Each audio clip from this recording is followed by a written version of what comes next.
orang Kristen dan air mata. Mari kita membaca di dalam Lukas pasal 6 ayat 21b. Kalimat yang kedua. Berbahagialah hai kamu yang sekarang ini menangis, karena kamu akan tertawa. Haleluya. Puji Tuhan. Air mata itu ciptaan Tuhan yang unik, yang tidak ada duanya. Saudara bisa beli air mata buatan, tapi tidak bisa seperti air mata manusia. Karena di dalam air mata itu sendiri secara medis ya, itu mengandung antibodi. Jadi yang kita keluarkan itu setiap air mata itu khas. Tuhan menciptakan air mata ada sesuatu yang luar biasa. Sebab itu kalau kita mengerti saudara-saudara, kelenjar air mata itu kecil sekali. Letaknya di atas kelopak mata. Kalau saudara pegang, saudara tidak akan merasa kecil. Tapi ketika hati kita tersentuh, hati kita haru, kita susah, dengan sendirinya air mata itu mengalir. Dari mana? Tidak tahu. Dan itu tidak terbatas, saudara. Ya, tidak ada yang namanya mengalir tiba-tiba mandek. Waduh, Kak Isore, entek wis air mataku. Jadi itu sesuatu hal yang unik. Tetapi terlebih daripada itu, kita harus mengerti bahwa air mata itu ada sesuatu yang dihargai oleh Tuhan. So itu ayat ini berkata, berbahagialah hai kamu yang sekarang ini menangis, karena kamu akan tertawa. Ayat ini tidak berkata, berbahagialah kamu yang tertawa, yang senang. Tidak. Tapi berbahagialah kamu yang menangis. Jadi yang paling kasihan itu sebenarnya bukan orang yang menangis, tapi orang yang tidak bisa menangis. Dan firman Tuhan berkata, orang yang menangis disebut orang yang berbahagia. Amin, saudara-saudara. Diberkati oleh Tuhan. Dan kalau saya melihat di dalam Alkitab, orang-orang yang dipakai oleh Tuhan, orang-orang yang diberkati oleh Tuhan, hidupnya penuh dengan air mata. Coba saya akan berikan beberapa contoh. Pertama-tama kita lihat dulu di dalam Kejadian pasal 50 ayat 17 bagian B. Ada seorang tokoh di situ, lalu menangislah Yusuf. Kalau kita lihat kata-kata ini kita ingat ada satu ayat juga di dalam Perjanjian Baru. Lalu menangislah Yesus. Saudara, Yusuf ini di dalam kitab Kejadian tercatat sebagai orang yang paling banyak menangis. Jadi kalau saudara membaca dalam kitab Kejadian ada beberapa tempat dikatakan menangislah Yusuf. Yusuf adalah orang yang di dalam Kejadian paling banyak mencucurkan air mata. Tapi dia juga orang yang paling sukses tercatat di dalam kitab Kejadian. Kita baca satu ayat lagi di dalam Mazmur 42 ayat 4. Air mataku menjadi makananku siang dan malam. Daud kehidupannya dia kenyang dengan air mata, saudara-saudara. Dalam ayat ini sampai dikatakan air mataku menjadi makananku siang dan malam. Ya mungkin dia makan sambil menangis, saudara-saudara. Bisa jadi, tidak terasa. Satu ayat lagi, Yeremia pasal 9 ayat yang pertama. Ini unik, saudara-saudara. Sekiranya kepalaku penuh air, maka mataku jadi pancuran air mata. Maka siang malam aku akan menangisi orang-orang putri bangsaku yang terbunuh. Nabi Yeremia. Nabi Yeremia ini banyak menangis, saudara-saudara. Sebab itu julukan dari Nabi Yeremia ini adalah The Weeping Prophet. Nabi yang menangis. Dan salah satu karangannya, bukunya adalah Ratapan Yeremia. Dia banyak menangis, dia menangisi keadaan bangsanya yang tidak bertobat sampai dihukum oleh Tuhan, sampai dibuang ke Babel. Dia mengalami zaman-zaman yang sulit, dia menangisi keadaan gereja Tuhan, menangisi keadaan umat Tuhan, saudara. Ini tangisan yang tidak mudah, saudara. Saya katakan ini tangisan yang mulia, karena bukan menangisi diri sendiri, aduh kasihan aku, sakno. Seperti bangsa Israel, aku minta daging gak dikasih sama Tuhan lalu nangis. Tidak. Nah saudara kita lihat beberapa tokoh ini di dalam Perjanjian Lama. Sekarang coba kita lihat kepada Perjanjian Baru. Kisah 20 ayat 19. Dengan segala rendah hati aku melayani Tuhan. Dalam pelayanan itu aku banyak mencucurkan air mata. Ayat 31. Sebab itu berjaga-jagalah dan ingatlah bahwa aku 3 tahun lamanya siang malam dengan tidak berhenti-hentinya menasehati kamu masing-masing dengan mencucurkan air mata. Paulus melayani Tuhan dengan cucuran air mata. Dia menasehati dengan air mata. Bahkan ada beberapa ayat ditulis di situ. Dia menulis surat-suratnya dengan linangan air mata. Tidak mudah, saudara-saudara. Dia menulis suratnya. Jadi surat-surat Paulus ini, saudara, bukan hanya begitu saja. Bukan lahir dari ilmu pengetahuannya, tapi lahir dari hatinya, dari rohnya. Sebab itu dikatakan, aku menulis kepada kamu dengan linangan air mata. Dan teladan kita yang mulia, Yesus Kristus. Ibrani 5 ayat yang ke-7. Saya carikan beberapa contoh yang mewakili di sini. Ibrani 5 ayat yang ke-7 dikatakan, saudara-saudara, Yesus Kristus waktu dia ada di dunia. Ibrani 5 ayat 7. Dalam hidupnya sebagai manusia, ia telah mempersembahkan doa dan permohonan dengan ratap tangis dan keluhan kepada Dia, Bapaknya. Yesus Kristus sendiri, saudara-saudara, hidupnya penuh dengan air mata. Jadi kalau pria menangis jangan malu ya. Ini pria-pria semua loh, ini yang saya ambil ini. Kalau wanita, banyakan orang wanita itu kalau nangis itu biasa. Kalau pria malu, saudara-saudara ya. Karena pandangan kita, wah tangisan itu miliknya wanita. Tidak. Kita sudah melihat bagaimana orang-orang yang dipakai oleh Tuhan juga banyak mencucurkan air mata dalam hidupnya. Air mata itu sebenarnya adalah satu korban di hadapan Tuhan. Ya, mari kita baca satu ayat lagi. Di dalam Mazmur 51 ayat 19. Daud berkata, korban sembelian kepada Allah ialah jiwa yang hancur. Hati yang patah dan remuk tidak akan kau pandang hina, ya Allah. Air mata itu satu korban. Di perjanjian lama kalau orang membawa korban itu dia selalu bawa binatang. Entah itu lembu, entah itu sapi. Tapi di perjanjian baru kita membawa korban. Salah satunya adalah air mata kita. Dan ajaibnya kata air mata itu, ya di sini saya tuliskan air mata itu dalam bahasa Ibrani, dimah namanya. Dan dimah itu berasal dari kata dama yang artinya menangis. Dan kata dama itu karena bahasa Ibrani itu tidak ada huruf hidup, saudara. Jadi dia cuma huruf matinya. Kata dama itu kadang-kadang dibaca dema. Dema itu artinya cairan dan itu tercatat di dalam Keluaran 22 ayat 29 dikatakan janganlah lalai mempersembahkan dema itu. Jadi saudara, air mata itu satu korban kepada Allah. Dan Tuhan sangat menghargai air mata kita. Tuhan sangat menghargai cucuran air mata kita. Daud berkata, tidak kau pandang hina. Kadang-kadang kita kalau melihat orang menangis, kok menangis kayak begini. Tapi bagi Tuhan itu adalah sesuatu yang sangat berharga, saudara. Ada beberapa ayat tidak usah dibaca, tapi saya catat di sini. Di dalam Kejadian pasal 21 ayat 15 sampai ayat 17 dikatakan tangisan kita didengar oleh Tuhan. Ayat ini mencatat bagaimana Hagar dan Ismail menangis di padang gurun. Ini kata menangis yang pertama dicatat dalam Alkitab. Dan ketika mereka menangis di padang gurun Tuhan mendengar. Dia berkata, Hagar, aku mendengar tangisan anak ini, tangisanmu aku dengar. Kalau Hagar dan Ismail saya didengar, kalau kita menangis, Tuhan pasti mendengar, saudara-saudara. Haleluya. Kemudian dikatakan 2 Raja-Raja 20 ayat 5, air mata kita dilihat oleh Tuhan.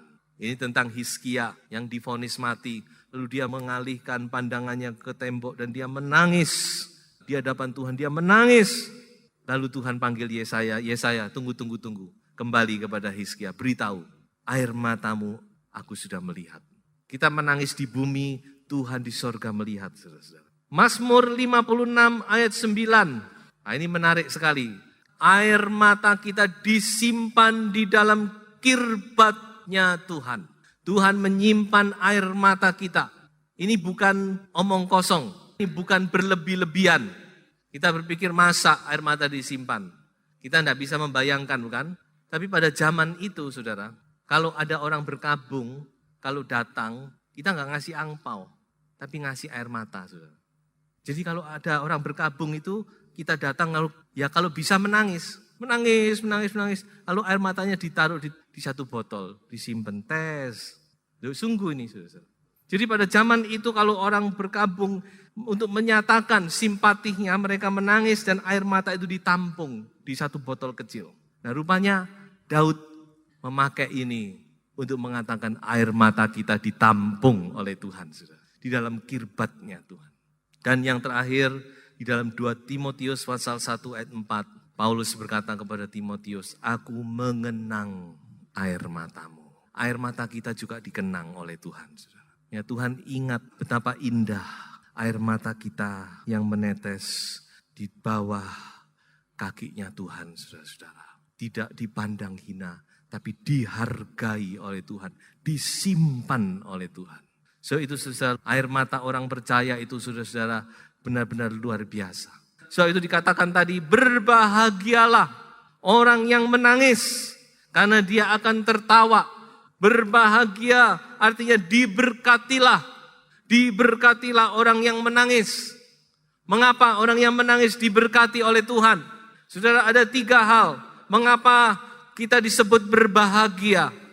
Yang pertama, mari kita baca di dalam Mazmur 34 ayat 19, bahwa Tuhan dekat dengan orang yang hancur hatinya. Mazmur 34 ayat yang ke-19.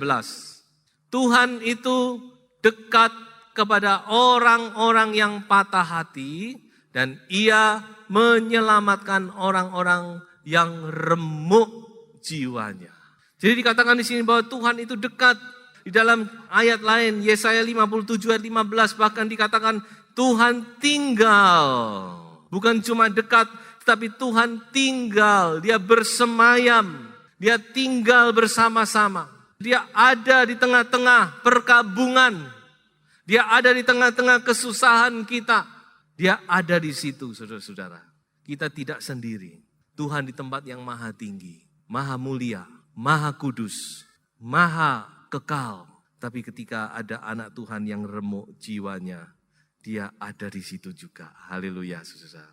Jadi makanya disebut berbahagia. Kenapa? Karena Tuhan itu dekat. Tuhan tinggal bersama-sama. Yang kedua, mengapa disebut berbahagia? Karena dikatakan air mata kita akan diubah menjadi mata air. Mazmur 84 ayat 6 sampai ayat yang ke-8. Berbahagialah manusia yang kekuatannya di dalam Engkau, yang berhasrat mengadakan ziarah. Apabila melintasi lembah Baka, mereka membuatnya menjadi tempat yang bermata air. Bahkan hujan pada awal musim menyelubunginya dengan berkat. Mereka berjalan makin lama, makin kuat, hendak menghadap Allah di Sion. Saudara perhatikan di sini.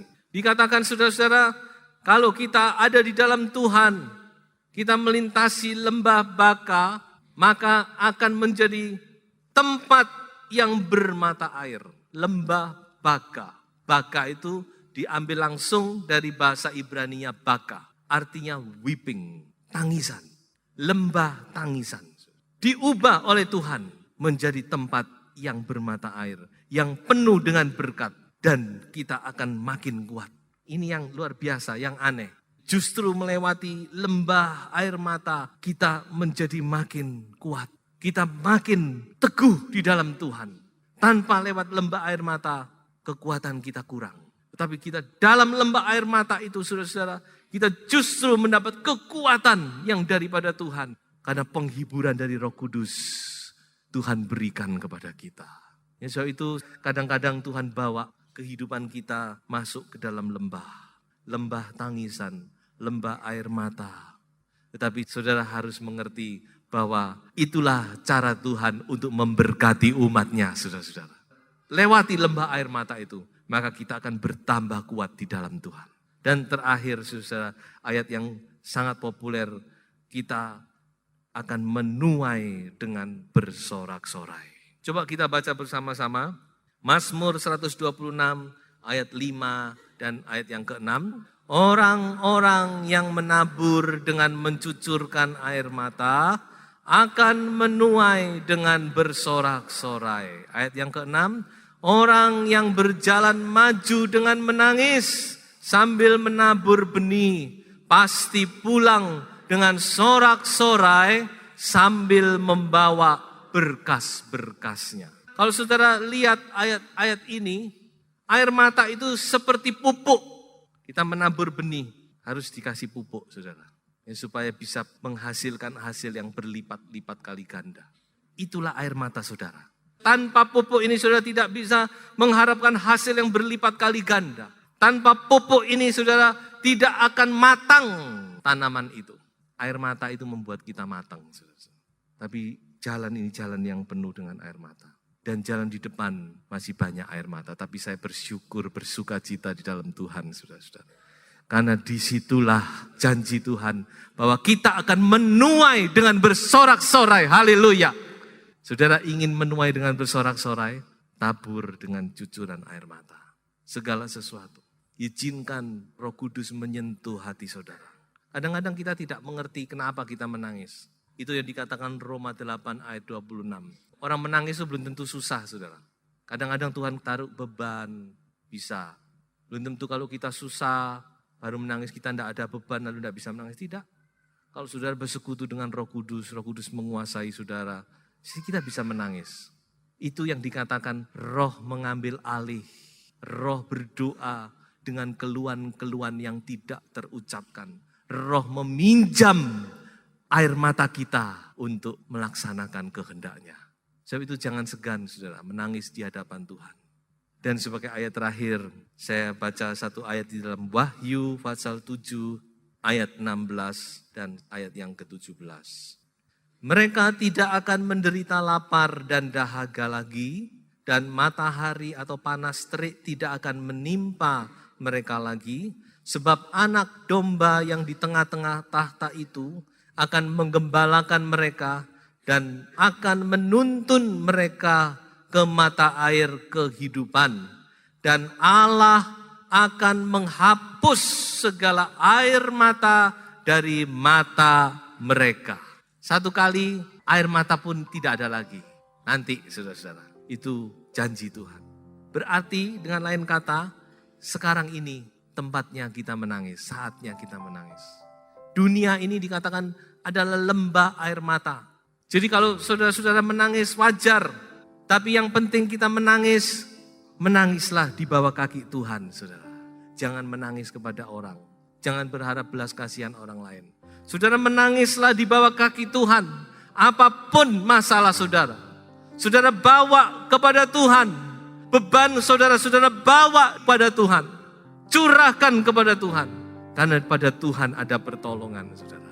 Pada Tuhan ada berkat-berkat yang melimpah. Saudara, pada Tuhan ada penghiburan. Ada kekuatan yang baru.